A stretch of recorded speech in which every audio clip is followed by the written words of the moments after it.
We made it. If you had told me in July that the NFL would make it all the way to the Super Bowl and not have a single game canceled along the way, I don't think I would have believed you. But I am beyond happy that it was true. And after all the crazy, no training camps, no preseason, no fans, rescheduled games, close contact tracing, there are two teams remaining: the Kansas City Chiefs and the Tampa Bay Buccaneers. And trust me, these are the two teams that should be playing for the Lombardi. I'm AB Sports, and here is my Super Bowl preview. The NFL is a passing league. No one can argue that now, especially after this Super Bowl matchup, because for the first time in league history, the top two passing teams are facing off in the big game. This is also the first Super Bowl in history that's a matchup between the last two Super Bowl winning QBs. Brady won it in 2018, and Mahomes did so in 2019. It's fitting that most of these stats revolve around the quarterbacks because they are what this game is about. Tom Brady versus Patrick Mahomes. The GOAT versus the baby GOAT. This game comes down to these two: the best quarterback in NFL history and the best quarterback in today's NFL. If you ask anyone to make a prediction, it either sounds like this: I'm picking Kansas City because I can't bet against Mahomes, or I'm picking Tampa because I can't bet against Brady. 2020 sucked, but it gave us a gift on its way out: the best quarterback matchup in Super Bowl history. Now, let's get into some specifics on the game. As far as I'm concerned, if Mahomes has time to throw and Hill and Kelsey are on the field, the Chiefs' offense is unstoppable. And he needs less time to throw than most other QBs because Hill and Kelsey get open extremely fast. Tampa has a ferocious front seven, but their secondary is young and not fantastic, and most definitely can't contain these two. However, let's get back to that Tampa front seven, who will be a huge part of this game. Both of the Chiefs' starting tackles are out. And with the Packers starting tackles out in the NFC Championship, Shaq Barrett and JPP made Rodgers look uncomfortable all afternoon. Getting pressure on Mahomes, forcing him to dump it off, or even sacking him and making him force a throw and make a mistake would be massive for the Bucs' chances in this one. I personally don't think Kansas City's run game is that great, and I especially don't think it's going to have much success in this game, so it's going to be all on Mahomes.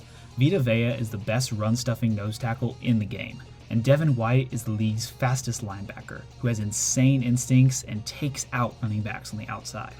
If I were Tampa, I would double Tyreek Hill every play with safety help, put a fast, big linebacker like Levante David on Travis Kelce over the middle, and rush JPP and Shaq Barrett down the throats of the Chiefs' offensive linemen.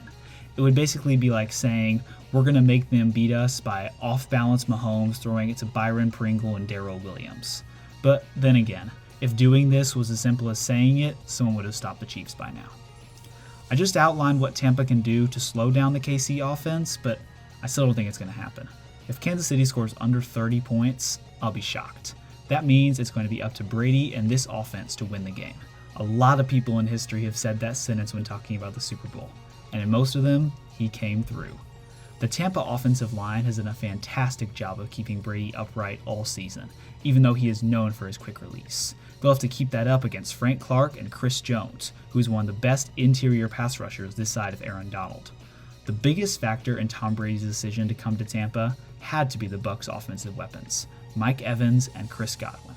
Godwin is a perfect slot receiver for Brady. He's playing the Julian Edelman role, and he's bigger, faster, and more athletic than the Patriots slot guy. Mike Evans should be in the Hall of Fame one day. He had 7 straight seasons to start his career of 1,000 or more yards, and most of those seasons, his quarterback wasn't very good. Now, he has the GOAT. The key for Brady in the passing game will be finding the open man, which is the thing he's best at.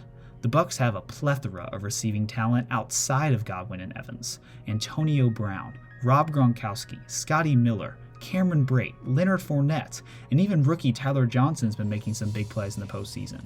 Someone is going to be open with all of these weapons. It's been the problem for all these teams trying to defend the Bucs all year. If I were Brady, I would throw it to the guy who Tyrann Mathieu is not guarding. He's one of the league's best ball hawks and has a knack for getting turnovers.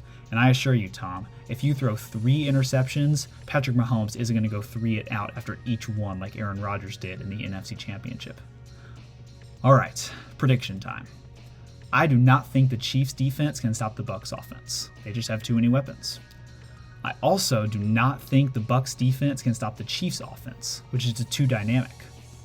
Honestly, whoever has the ball last is going to win this game, and it should prove to be one of the highest scoring Super Bowls ever.